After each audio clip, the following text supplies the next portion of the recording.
Hello and welcome to this video. In this video, we are going to do a AS level question from paper 2, variant 22, May June 2020, question 3, based on dissolution of partnership. The question states that Shu and Zoe have been in partnership for a number of years. They decided to dissolve the partnership on 1st October 2019. In the event of the question, we are asked to state 3 reasons why the partnership might be dissolved. There are various reasons because of which the partnership firm can be dissolved. Like, suppose the objective of the partnership firm have been achieved. Here, let's suppose that Shu and Zoe are students and they want to earn their living by doing business, and because of this they thought of creating a partnership firm. And after 3 years period, once they have completed their studies, they want to go their own ways, and because of which they have dissolved the partnership. Or the business is making losses, and of course when the business is making losses, then naturally they need to dissolve the partnership firm. Or if there is disagreement among the partners, or there is lack of understanding or misunderstanding between the partners, and because of this also the partnership firm can be dissolved. Or in case when one of the partner have declared bankruptcy, especially in case of limited liability partnership, where one partner will have unlimited liability and other will have limited liability, and if the partner with unlimited liability goes bankrupt, then the partnership firm may be dissolved. Or in other cases, like where there is death, retirement, or some legal reasons, like one of the partner have gone insane, and these reasons can also lead to dissolving of the partnership firm. Furthermore, additional information is provided which states that the partner do not have a formal agreement on sharing of profit and loss. In this case, when there is no formal agreement of sharing profit and loss, then based on the laws of partnership firm, it is stated that the profits and loss should be equally shared. Then next we have that at the date of dissolution, the partner's statement of financial position was as follows. The statement of financial position at 1st October 2019: assets, non-current assets at book value, motor vehicles $19,400, furnitures and equipments $11,900, so the total will be $31,300. Then current assets, inventory, which is $7,480, trade receivables $11,200, so the total will be $18,680, and the total of the total assets by adding this two will get the value as $49,980. Then capital and liabilities, capital account, shoes is $18,000, Zoe is $22,000, so when you add it, it will be $40,000. Current account, shoes is $2,480 and Zoe's is $430, and for shoe it is negative, that is, it is the debit balance. So when we total this up, we will get the value as negative $2,050, that is, this is the debited value. So when you subtract this from $40,000, you will get the total capital and the current balance as $37,950. Then the loan account for shoe is $4,300, current liabilities, trade payable is $5,400, bank overdraft is $2,330, and when you total this, it will be $7,730, and the total of the capital as well as all the liabilities is $49,980. Next, the following information is also available. Shu took the motor vehicle at an agreed value of $15,100.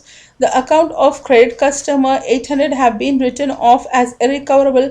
The account of remaining trade receivable were settled in a full less a 5% cash discount. Other assets were sold for cash.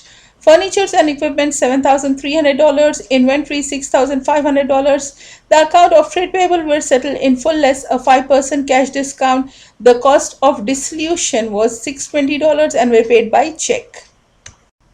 In the debate of the question, we are asked to prepare a realization account. Before making the realization account, let's do all the calculations in our working notes. First, we'll do the calculation for trade receivable. It was given that the account of credit customer 800 has been written off as irrecoverable debts. So the amount of our trade receivable are $11,200. From there, we'll subtract 800, we will get $10,400. And the account of remaining trade receivable were settled in full less 5% cash discount. So 5% cash discount will be 10,400 times 5%, which is $520. So when we subtract this from $10,400, that is from $10,400, we are subtracting $520, we'll get the value as $9,880, which is the amount received from the trade receivable. And in the same way for trade payable, it was mentioned that the account of trade payable were settled in full less 5% cash discount. So 5% cash discount of the trade payable, which was $5,400 times 5%, will get the value as $270. And when we take the trade payable, which was $5,400, we subtract the discount as $270, we'll get the amount which we need to pay to our trade payable as $5,130. Now let's proceed and make the realization account. In the realization account, what we do is we debit all the non-current assets at the book value as well as all the assets which are mentioned in the financial statement on the debit side. So let's start with the motor vehicle, which is given at the book value as $19,400. Furnitures and equipments as $11,900, inventory as $7,480, trade receivable as $11,200, which was mentioned in the financial statement. And now we are going to debit all this in the realization account. Then whatever we receive by proceedings of all these assets, that is whatever we receive after selling all these assets, will be credited. So we'll start with the motor vehicle, and this was taken by Shu. Hence, we'll write on the credit side the capital account of Shu, and this is for motor vehicles. So the value was, which they agreed, was $15,100, and we'll mention that on the credit side of the realization account. Then we have the trade receivable, and we have received the amount of trade receivable which we have calculated in the first working notes. So the amount which we received from the trade receivable, will mention it on the credit side, stating bank trade receivable $9,880. Then we sold the furnitures and equipment, so we got the money from the sales of furniture and equipment, so we'll mention it on the credit side, stating bank furniture and equipment $7,300. Then the inventory was sold, so the money was received from selling of inventory, and this will also be mentioned on the credit side as bank inventory $6,530.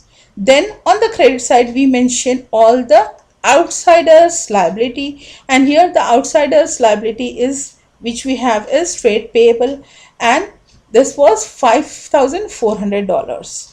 And the payment of this liability will be on the debit side, that is bank trade payable, and we have mentioned, or we have calculated the trade payables in the second working notes, and that will be mentioned as $5,130.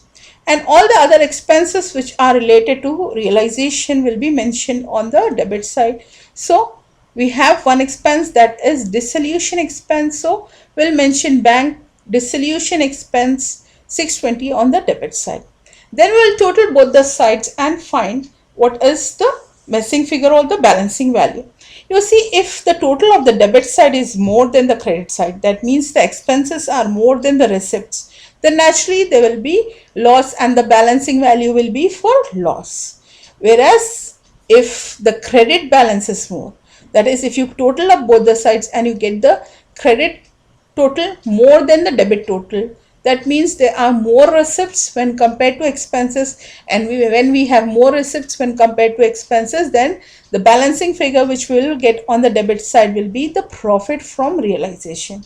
Here if you total, you will find that the debit balance is more, and the total of debit balance will be $55,730, and there will be a balancing figure on the credit side, which means there is a loss on realization. And as there was no agreement for profit and loss share in the partnership firm, then naturally there will be equal distribution of profit or loss. So here Shu will get 5,760 as a loss which he has to pay, and Zoe will get 5,760 as a loss which she have to pay on realization. Then we will total up both the sides, and with this we complete the realization account. In the statement of the question, we are asked to calculate the amount due to or from Shu as a result of dissolution.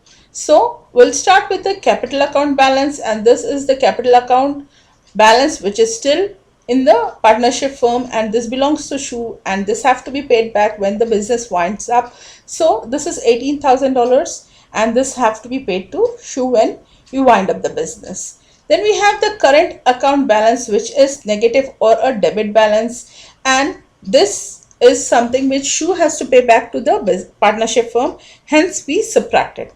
Then the loan account, this is the loan which is given by Shu to the partnership firm, and this have to be paid, so we add $4,300. Then the motor vehicle was taken up by Shu, and this is the asset of the partnership firm, and he have to pay for this, so it will be minus $15,100.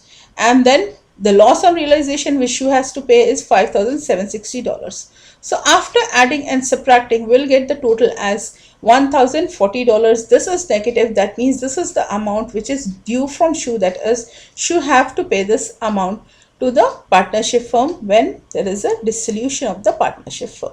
So with this, we have completed this question. Thanks for watching my videos and have a great life.